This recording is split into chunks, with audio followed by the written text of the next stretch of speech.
दोस्तों पहले तो आप गाड़ी की जो नॉइज़ है उसको देख लीजिए। मैं पहले इस गाड़ी को स्टार्ट कर देता हूँ और इसकी जो नॉइज़ मुझे सस्पेक्ट है कि इसकी लैश से आवाज़ आ रहा है। इंजन का जो हेड में लैश रहता है वो लैश से आवाज़ होने की बिल्कुल चांस है। तो फिलहाल गाड़ी को स्टार्ट करके दिखाते हैं आपको और बाद में इसको खोल के दिखाते हैं।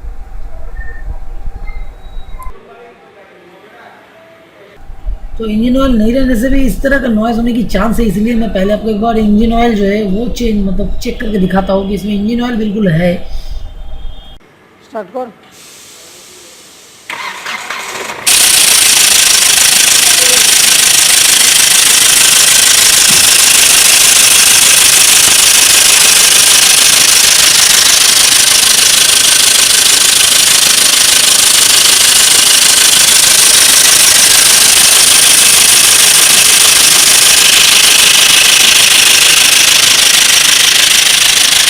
दोस्तों इस गाड़ी के इंजन को हमने उतार दिया है और चलिए देखते हैं एक्चुअली में क्या निकलता है एंड में।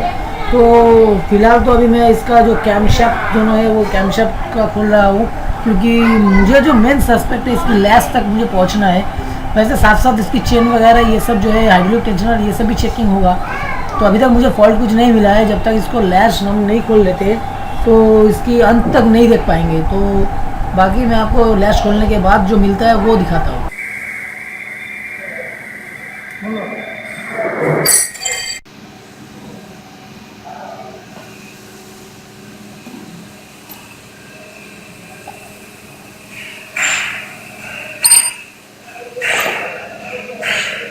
ये आपका लैश है, लैश।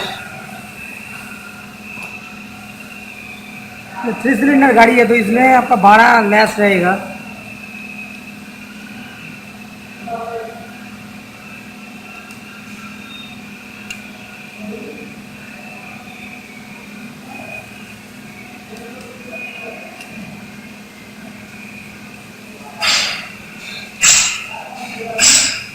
तो दोस्तों इसकी जो लैश है वो मैंने खोल दिया और ये रॉकर में इस तरह से कुछ लगा हुआ रहता है। लेकिन इसकी जो प्रॉब्लम है वो पहले देख लीजिए। ये लैश जैसे ही आप इसको दाबेंगे, ये देखिए ये जो हिल रहा है तो इसका मतलब ये लैश आपका खराब है। ये नॉर्मली इस तरह से का कंडीशन नहीं होगा। ये ऑयल देखिए, इसका प्रेशर जैसे ही होगा तो ये पूरा हार्ड हो जाएगा, लेकिन जब आप इसकी लैश को खोलेंगे तब भी उस कंडीशन में ये इस तरह से नहीं होगा। बाकी जो लैश है वो ये फिर भी थोड़ा सा हार्ड है, उतना ज़्यादा हिल नहीं रहा है। ये देखिए ये लैश भी इसका खराब है।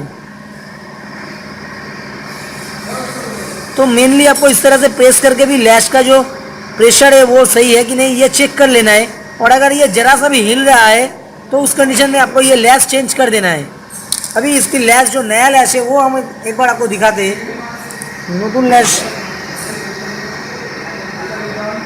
ये इस गाड़ी की अभी नया जो लैश वो लगेगा। ये नया लैश को आप देख सकते हैं, ये बिल्कुल पूरा प्रेशर इतना ज़्यादा है कि ये दब नहीं रहा है, कुछ भी ज़रा सा भी ये दब नहीं रहा है। आप हाथ की प्रेशर से इसको दबा नहीं पाएंगे। तो इसकी जो नया लैश है वो अभी हम लगाएंगे, वो दिखाते हैं आपको। स्टॉप करेंगे। तो इस गाड़ी की जो बड़ा लैश है वो हम लगा दे रहे हैं और इसके बाद गाड़ी की जो टाइमिंग वगैरह है ये सब जब लगा देंगे तो गाड़ी बिल्कुल मेरे ख्याल से 100% श्योर है हम, क्योंकि मुझे और कुछ भी प्रॉब्लम नहीं मिला। तो ये लैश चेंज करने से इसकी प्रॉब्लम सॉल्व हो जाएगी। और वैसे भी मेरा ये टाइमिंग सिस्टम के ऊपर वीडियो ऑलरेडी यूट्यूब में अपलोडेड है। आप चाहें तो वो टाइमिंग सिस्टम देखना तो वो भी देख सकते हैं, क्योंकि मैं फालतू में और वीडियो को बड़ा नहीं करना चाहता हूँ। बस फिर भी अगर आपको वीडियो इतना तक देख के अच्छा लगे तो प्लीज़ लाइक और शेयर ज़रूर कर दीजिएगा। और अगर आप मेरे चैनल पर नए हैं तो प्लीज़ मेरे चैनल को भी सब्सक्राइब कर लीजिए, क्योंकि मैं हर रोज़ ऐसे ही ऑटोमोबाइल से रिलेटेड छोटे छोटे वीडियो बनाने की कोशिश करता हूँ। Thank you.